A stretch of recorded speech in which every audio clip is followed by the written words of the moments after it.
21st, 1984 was missing, it was Evan Peters. Peters is one of 3 American Horror Story cast members to appear on 8 seasons of the show. And let's be honest, every one of his performances has been iconic. As we keep our fingers crossed for Evan's return in the next season of American Horror Story, let's break down each of his roles from season 1 through 8, starting at the very beginning.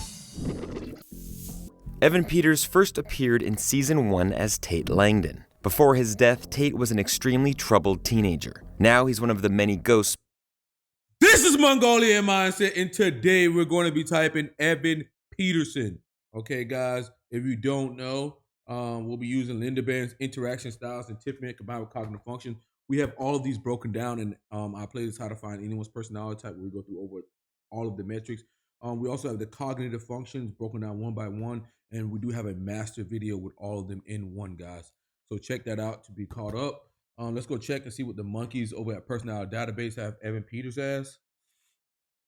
They have him as an INFP with a shitload of votes, okay, guys? INFPs, we have the chart over here at mongolianmindset.org. And go to our resources if you want to catch up on like the books that I'm reading or the type grid or whatnot. We'll be implementing a lot more things going forward into the website. It will be where you can get courses and whatnot in the future. As we know, guys, we want to expand our control over the MBTI sphere. But the INFP is affiliative, their interest, their responding, their outcome or control, their abstract, and they're NF, so also interest. So when they're looking at interest, they look at the global interest a lot of times. And they really specialize in diplomatic intelligence, which is what we have here at the top here. If you guys can see, like, you know, SJs, logistical, SPs, tactical, NT, strategic, and NS, diplomatic, right? So diplomatic intelligence is about building bridges amongst people, right? That's what they're going to specialize in. That's what they have innate skill in, okay? So comment below what you think his personality type is. This is one of the people that I want to put on the channel, guys. I know we do have our celebrity celebrity tab and Discord where you guys can recommend people. I'm trying to figure out, do I want to do those people with Christian or do I want to just knock them out by myself? And with Christian, it takes a little bit more time. But if I do them by myself, I can do it, like, you know, knock them out a lot faster. Because I'll just knock them out. But I haven't really thought about how I want to set that up. But join the Discord. I think that's one of the best places to be, where the MBTI meets self-development and bringing out the best version of yourself, right? A lot of people don't talk about that, but if you're the best version of yourself, you don't have to worry about a lot of the problems the world faces. So you want to get in there. You want to say you were part of something special, guys. And comment below what you think his type is, and if you think I got this wrong. Let's go. All right. Evan Peters, this season. He looks like Adam. Looks like my friend Adam that we typed INFP here. This guy looks like Adam. American Horror Story. The ratings were through the roof for FX. The critics loved it. Looking back, how do you think this season compares to the previous ones? I think this season. Okay, and if you don't know, Tate in American Horror season number 1 is an ENTP. I type him ENTP. So let's see. What was a lot more intense, at least for me, and what Jimmy had. A lot more intense. I mean, even for me. So that's SI, right? That's SINE there. SI and NE are connected on the axis. He's talking about his own experience there, what he's went through. That sounds like SI, and the way he's leading with it, it really sounds like SI inferior, but let's keep going. Had to go through. I thought, I don't know, I thought I liked the colors more. I liked the time period. It was very different, and all the special abilities people were amazing to work with, and really just made it all very real. And allowed us to sort of immerse ourselves in this world, which is really cool. Hey, I've always wondered, do you... He's coming off informative, guys. He is coming off informative, right? Everything there was not really close-ended. It kind of looks like Christian Hayden a little bit, and he looks like Kyle, right? He looks like Kyle, and Kyle is an ENTP. So, yeah, it's looking like this guy's an ENTP. Off rip, I already know. You get personally invested in the INFP characters right on here. Horror Story? I mean, you know it's just a one-season role, so is it hard to get attached? You know what? Let's look it up. Let's go. Let's fucking go, guys. We're gonna find that video where this guy looks like fucking Adam. Let's go. Mercer, Mongolian, INFP. Let's go. Is he in there? No. There we go. He looks like fucking Adam, guys. That one guy looks like Adam. This Mongolian mindset. Look at that Today guy. we got one of my friends. Actually, Look at him. man, He I've looks known like this Adam. guy for over that 10 guy looks plus like years. a clone of fucking Adam. INFP. The guy's an INFP interviewing Evan Peters. Okay, let's get back into this. To the characters, like when Jimmy got his happy ending, did that make you happy? Yeah, I mean, it did make me happy. And there was so much stuff, so many horrific things that he went through. It was nice to see him sort of be able to relax a little bit at the end there, and sort of put it all to rest. But yeah, no, it's very easy to get invested in it because it's similar to a movie or something. You know, it's not going to continue on, but you know, there's a definite beginning, middle, and end, and you you definitely invest in that. I don't think there's any other way to do it. It's such demanding stuff. There's no way to not invest in it, I don't think. And on Freak Show, what the fuck did he say there? I don't really know. Very informative, and I think there was some NE connections there that he said there. So I'm gonna hit it for NE. Seems like he was connecting something towards something. you played Jimmy Darling. I have to imagine this is one of the more challenging characters. Working with the prosthetic hands, what were some of the biggest challenges you had to face? Well, the prosthetic hands were hard to keep on. At first, they were silicone based, and then but the paint wouldn't stick to them as well, and they were very delicate. And then we moved to foam rubber, and the paint stuck to that a little bit better, but it was still really delicate. So everything that I touched and used on set as a prop or whatever was constantly destroying the hands. So we would have to constantly. So you can kind of see like this guy's eye movement is kind of like all over the place, right? All over the place. It's more like just look at him. Go back, just look at him. Like that's some any dog shit. And the paint stuck to that a little bit better, but it was still really delicate. So everything that I touched and used on set as a prop or whatever was. He can't like keep it straight and forward, He's just like boom, boom, boom, boom, boom, boom, boom, boom when he's talking. Constantly destroying the hands. So we would have to constantly be reworking the hands. And then not to mention the actual physical ailment. I contacted Jason Black, who is the Black Scorpion, who actually has ectrodactyly, and he's giving extra information here, guys. He was nice enough to lend me some information on a lot of the different things that come along with it. There's a lot of pain involved and a lot of interesting things going on with his feet as well, and we didn't get into the feet too much in the show, but I tried to sort of incorporate that into the role, and it's just it's tough. It's so tough being different like that, and being around a lot of the special abilities people sort of opened your eyes to that, and I was just he's pretending. Initiating this stuff, and it's informative. Guys, I'm going to go ahead and hit him for informative. This is not civic and concise and to the point. So I'm going to go ahead and hit him for informative, okay? Go ahead and knock that off the list. He is informative, and he is initiating. So we'll just keep going. He'll just keep going on a tangent here. We all know the ENTPs will do that. ENTPs are right there, right in the middle with the flame. ENTPs, informative, initiating movement. TIFESINE, systematic, abstract. Okay, he's going on his little tangent here, guys. To be one, but it sort of allowed me to really be on their side and sort of against the town, I guess. But it was definitely difficult, and to make him look real, I guess, to make him be able to seem real, and like I could touch things and could move them around a little bit. It It was tough. Yeah. At the Emmys this year, we want to remind people that you're being submitted on the ballot for the first time as a lead actor. So I guess you're kind of getting a promotion this year, huh? I guess, yeah. Ryan called and said they wanted to do that. I said, all right, that sounds good to me. Yeah. We talked to Ryan Murphy about the decision. He said the decision kind of mirrors, the Jimmy character in that Jimmy grows up to become the lead star of the Freaks and the Freak Show. By the end of the season, he's their leader, much like how you have emerged over the 4 seasons as the true male lead of the series. Well, thank you. Well, that's nice. There's a lot of good male leads on there, so that's really nice of you to say. Yeah, it's I don't know. It's very cool.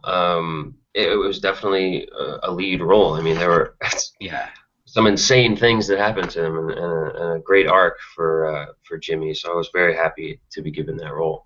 Mm-hmm. And usually Emmy voters don't go for the horror genre, but American Horror Story is different. I mean, Jessica Lange won 2 Emmys, James Cromwell won, Kathy Bates, your mama, she won last year. What's it like for you going to that ceremony every year, walking the red carpet? I think it's awesome. It's just a huge honor to be there, man. I mean, it's really you're right. It's American Horror Story, but it's also this incredible drama written incredibly well with very complex characters, and it's an honor. I think it's really cool, and I'm happy for all of our cast and Ryan and Brad and everybody who gets to be honored there. It's very cool. Back to Freak Show, you had a lot of scenes with Sarah Paulson this year. How was it? It must have been difficult filming with her because she was actually playing 2 different characters at the same time. It was difficult. It was very time consuming. We had to shoot each character that she was playing in each size. And so just think about doubling that, and also it's very technical, and where you're looking and where she is and where the camera is, and it's very difficult. But Sarah did a fantastic job and sort of made them very different, each character, and it wasn't hard. It wasn't. I mean, thinking about playing with the different characters, it wasn't hard at all because she did do such a great job, and you could just look at one and know it was Dot, and look at the other and know it was Bet, and knew what they wanted and loved and cared about and needed. And knew what they wanted. Yeah, man, it is. I mean, I had T.I. statements there, just didn't want to pull the trigger on them. Definitely F.E. Cares more about what other people feel than himself. Definitely Entp here, guys. And there was definitely a connection between Jimmy and Dot, and connection, Fe, and also a love for Bet as well. But definitely a strong connection between Jimmy and Dot, and I was happy to see him get together with her at the end. That was really fun. So he's happy about what other people are getting because it makes them happy. Like, he's getting happy for other people. Fe, guys. You and Sarah are the only 2 people to appear in all 5 seasons. That's counting the hotel season. So I'm curious, how did you guys manage to be in all 5? Do you have some dirt on Ryan Murphy? Are you blackmailing him? No. I don't know. I guess. I don't know. T.I. You said that a couple of times here. I just didn't want to pull the trigger on it. I really like the writing on the show, and I love working with all the people on the show. And yes, it's a very difficult show to work on, and yes, you have to do a lot of work and work a lot of hours. But at the end of the day, you get to step back and go, "Wow, we did that. We did that." And I think that wanting to work on the show is something that I think Ryan loves and likes, and sort of I guess it's Ryan loves and likes. That's Fe. Again, this guy's looking like a normalizing Entp. Shows, and then he sees that and then wants us to work, he sees that and then wants us to work NE following season. I guess if that made any sense. Yeah. One of the great moments, this is actually a fan question from Misty. She wants to know, this guy's an INFP, Adam Jr. here. Know about the scene where Jimmy finds out Michael Chiklis is his father. What was it like shooting that scene and working with Michael Chiklis overall? That scene was particularly difficult to film. It was very late, and Particularly difficult to perform, and very late. He gave me that SI cry. the subject matter is not easy. Anything with parents to me is very difficult. Not just with the father, but also with mom dying and everything. It was a very difficult season, and so I had to dig deep for that. And Michael was there. I was going through this experience. I had to dig deep through that SI. Let's go ahead and knock off SI and TIFE here, guys. So with informative, TIFE, SINE. Unfortunately, we are down to the SFJ and NTP, SFJ and NTP. So both of them are systematic, so we're going to go ahead and knock them off. Okay. NTPs are pragmatic. The filters are SFJ, right? We seem more journey based here, not getting any outcomes really. So I mean, we can go ahead and knock it down to ESFJ and ENTP. This guy's an ENTP. Normalizing. Michael was very, very helpful and a very sweet guy, and he was there every take. Just being my dad. Being what I needed in the scene, and we had a good time. We had a good time filming the stuff in the bar, the drunk stuff. So that was kind of fun. We were joking around a lot during that, and then you get into the alley and things get serious. But he's such a sweet, nice guy that it's not like you're intimidated by him or anything. He's just very welcoming and nice. So it was great. It was really nice. I've always wondered, as an actor, is it hard to play drunk, or is it easy? Like, how do you do that? Because you did it really well. Oh, thank you. That's good. I'm glad. I wasn't sure. Yeah, it was interesting. It was back in the day, One thing about ENTPs that people don't really realize is they actually need validation outwardly from other people because they have none inwardly, because they have FI trickster. That's the reason why he said what he said there. I'm glad I couldn't really tell, right? They need outwardly validation, right? A lot of times they either do it through FE child, or sometimes they'll just go through TI parent.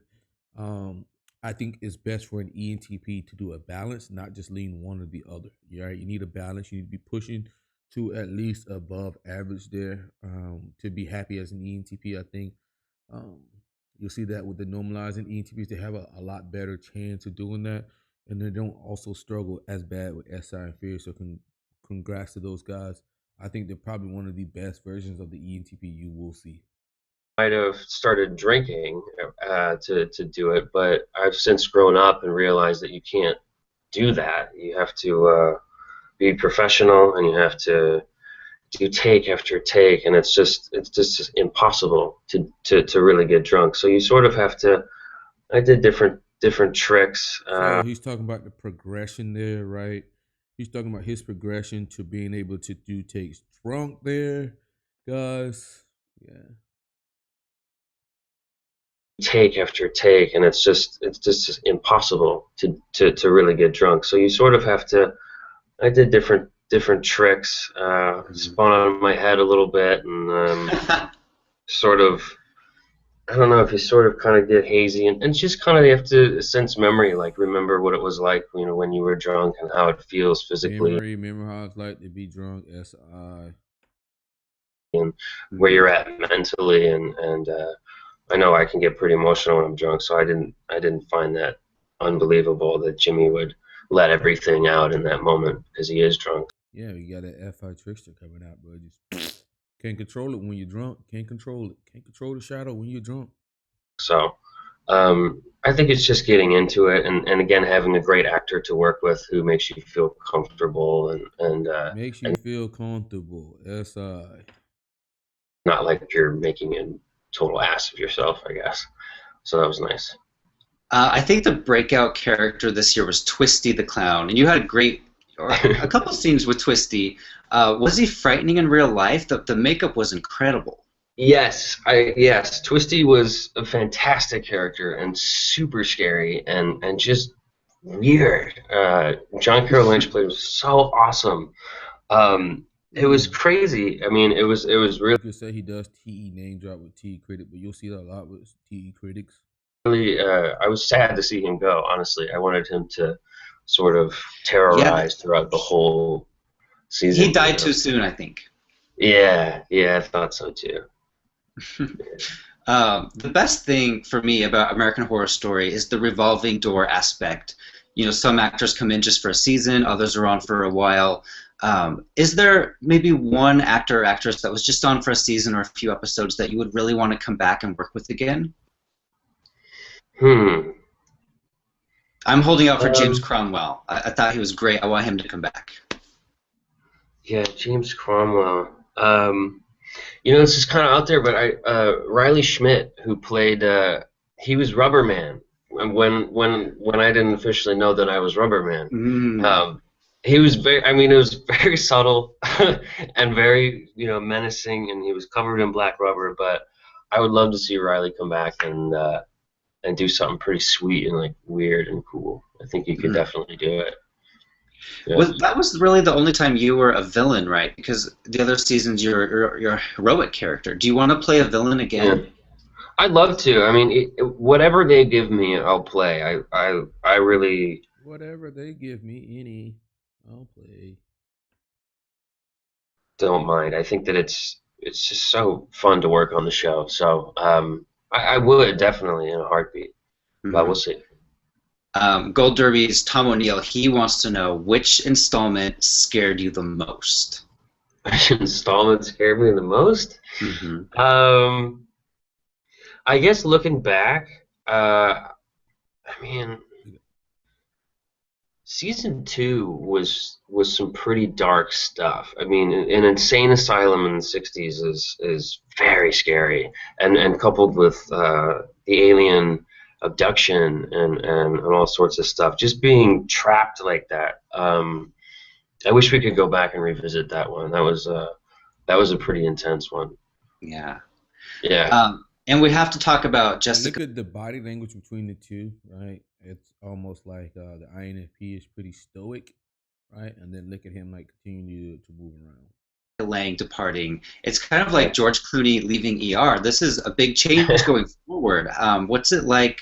You haven't started filming, right? So what's it like? Just the thought of not having Jessica there. It's strange, definitely.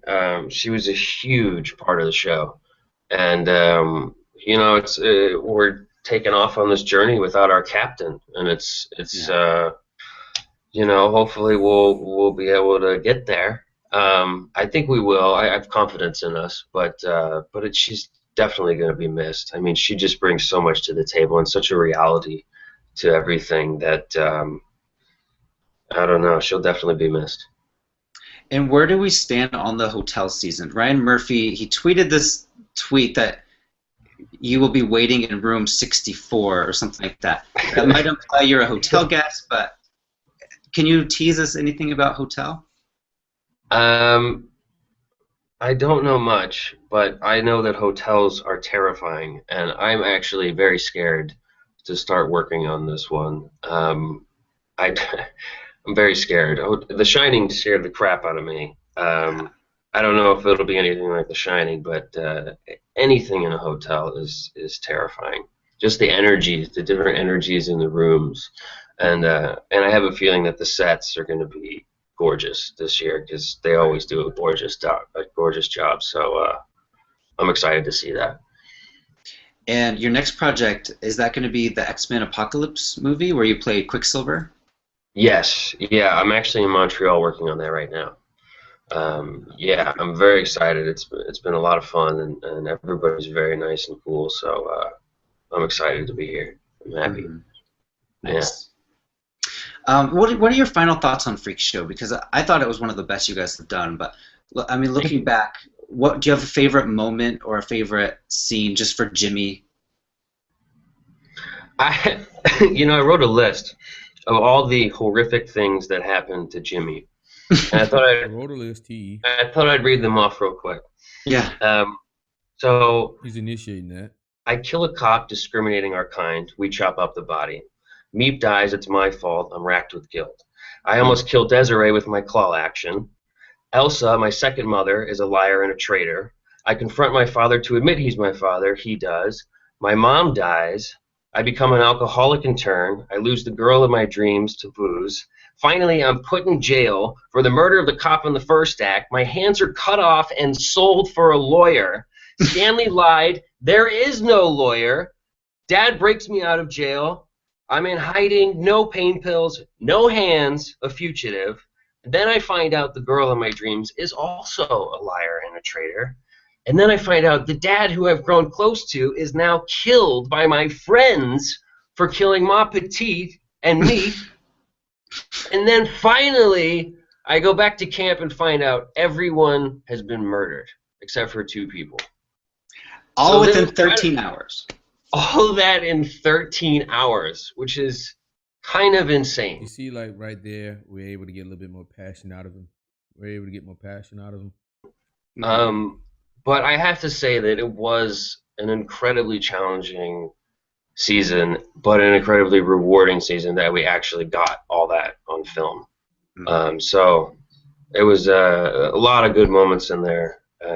But again, the end, always going up.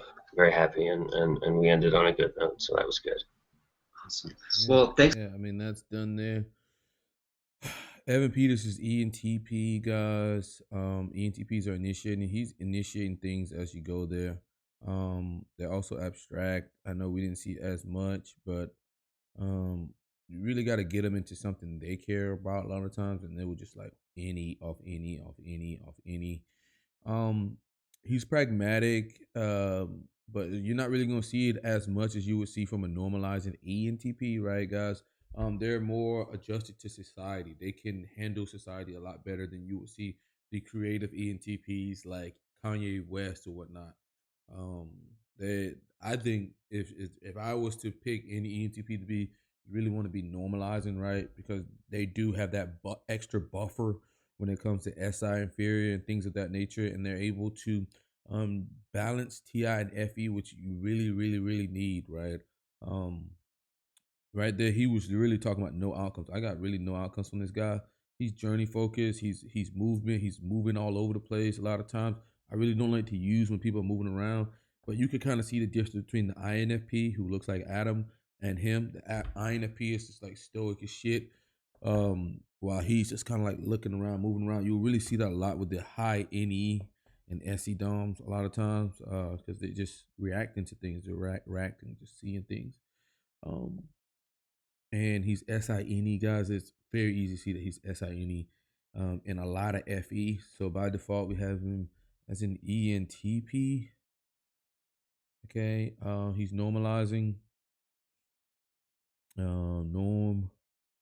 I'm gonna go ahead and hit him for 7 W6 SP slash SO. I'm hitting for 7 W6 SP slash SO ENTP normalizing, and I'm going to hit him for above average here, guys. He's a pretty well developed ENTP. Shout out to him. To be tough out there. Above average. Okay. And comment below what you thought his type was. It's great to finally get Evan Peters on the channel. This is Mongolian Mindset, and we are out.